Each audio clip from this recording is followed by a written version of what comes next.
It's kind of a cool story, to be honest.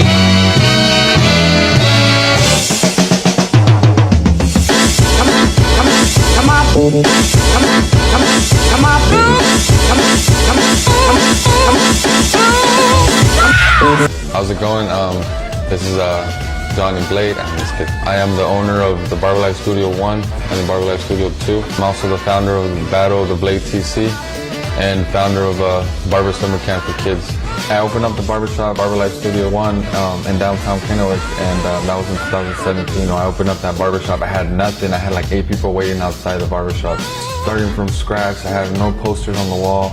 And even my sister, she just laughed. She's just like, Johnny, you're not supposed to open up a barbershop like that. You're supposed to get the building, put up mirrors, like set your chairs, like then you open it up. You're gonna have these 3 plastic chairs that they're supposed to be for my waiting area.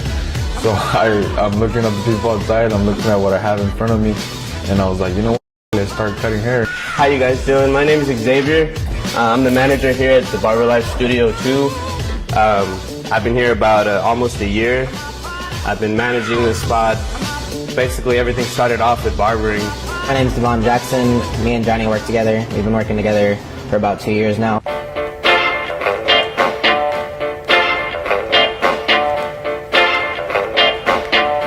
Battle of the Blade, basically it was just an idea of mine of wondering what to do next. How can I make this barber industry grow bigger? And I saw the vision, I saw this talent around me, and so the location that I chose was downtown Kennewick, where they do the farmers market.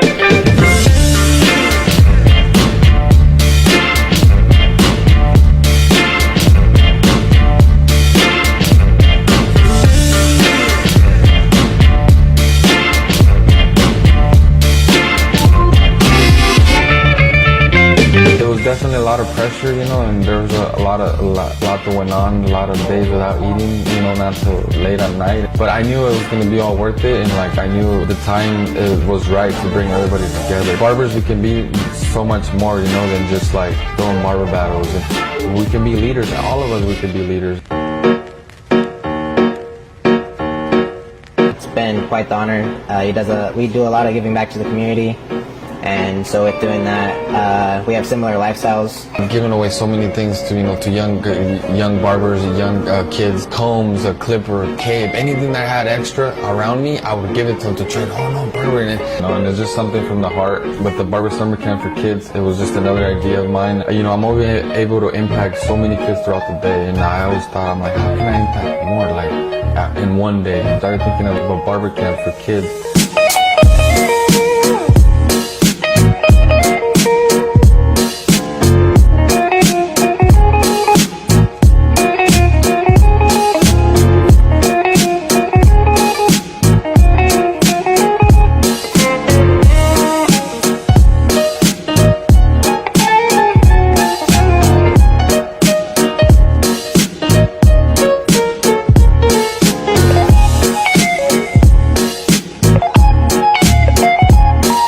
I wanted to be a camp that was fun and would give them the message that there was a bigger future, that if they grab onto something, even just a clipper, and they know how to work it, that they can have a good future. Sometimes we talk about our personal lives. That's my mentor right there. I had been dealing with some court stuff, so I had gone to jail for about a month. Kind of came out, a girl that I was dating had broken up with me, and I was just kind of not in the greatest mindset. And eventually it got to the point where he saw I could do more, just like how his sisters did to him. He did that with me.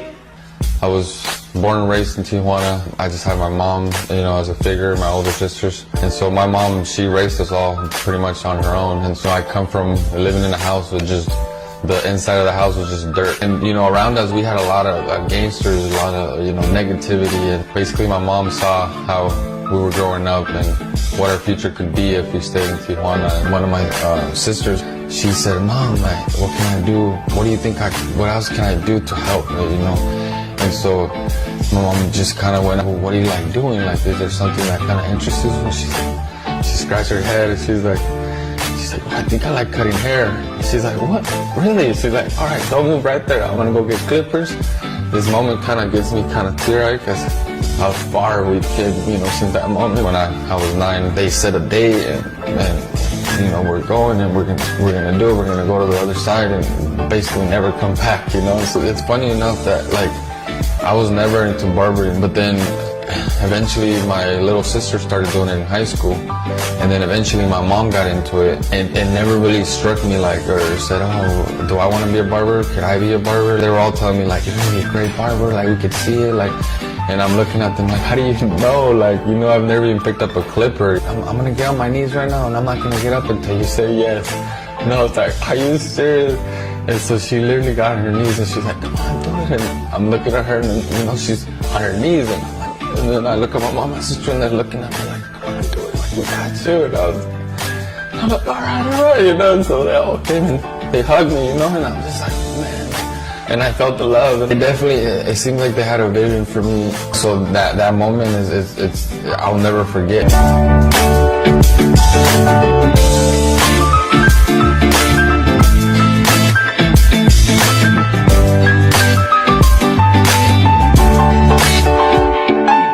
I've always known like it was more than just a haircut for me, and like there was a relationship and like that I could build with them, and I can help them and motivate them. He's just been there, you know, like, you talking about you're gonna be good, like, dude, I've seen it, and he's seen us before I did it. He says like, bro, I've seen you since like day one, you know, and it's like a brotherhood, you know, and it's been a big change in the past 2.5 years, you know, and it's been an absolute learning experience every day. We're constantly making memories with changing people's lives, one haircut at a time. I'm definitely blessed, you know, being a barber and having that opportunity. Having the clippers in my hand, it allowed me to do what I've always wanted to do, is to give back and help people. Just really trying to change someone's life, you know, if you can, you know, if you have the opportunity to.